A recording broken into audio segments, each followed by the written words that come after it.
A very good day, dear students.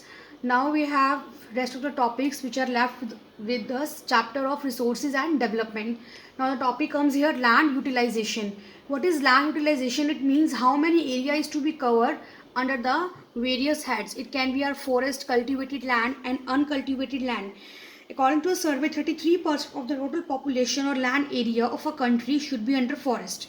How we can justify this statement? According to our national forest policy, it outlines that forest area of country is far lower than the desired 33% of geographical area. क्या मतलब है इस line का? It means कि जितना हमें required है कि हमारा forest area होना चाहिए उससे कम रेशियो चल रही है. ठीक है.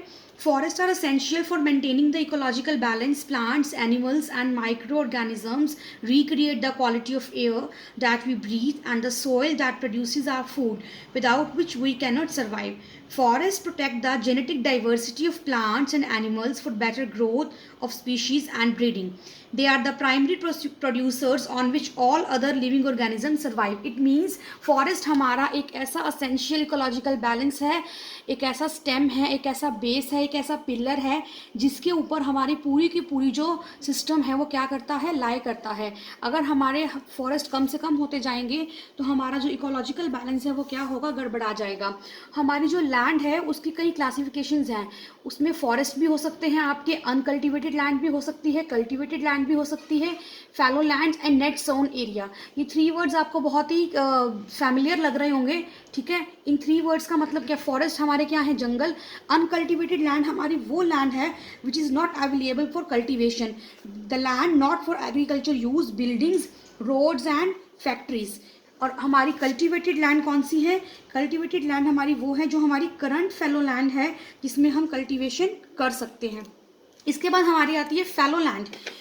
फैलो लैंड हमारी वो लैंड है विच इज़ लेफ्ट अनकल्टिवेटेड और less than 1 agriculture year.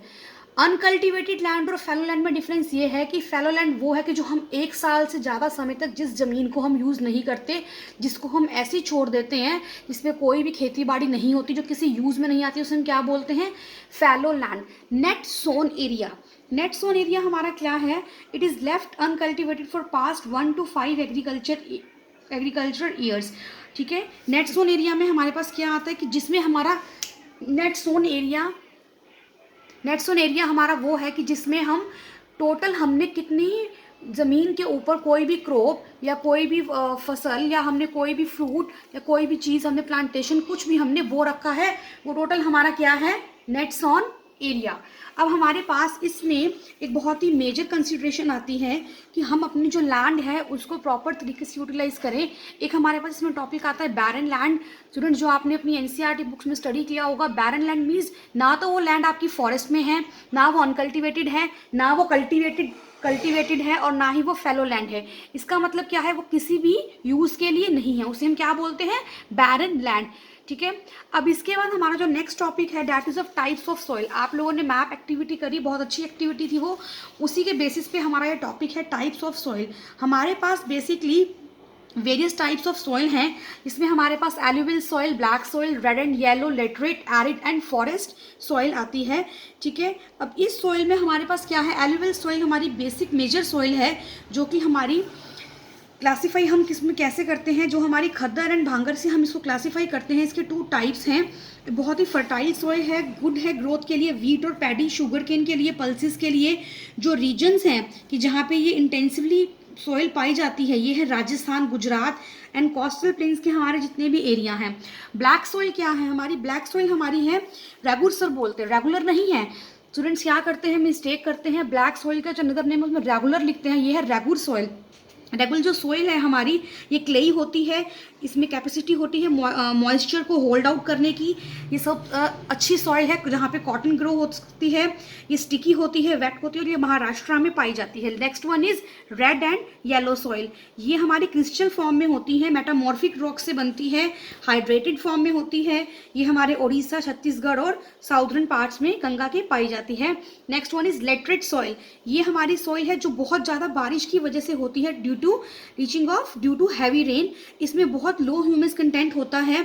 Cultivation और suitable for cultivation with adequate doses of manures and fertiliser. It means इसमें बहुत अच्छे हम इसमें फर्टिलाइजर्स और मैन्योर्स इस तरीके से यूज़ कर सकते हैं. ये क्या ग्रो करने के लिए सूटेबल है? कैश्यू नट्स यानी कि काजू उगाने के लिए लैटरेट सॉइल बहुत अच्छी है।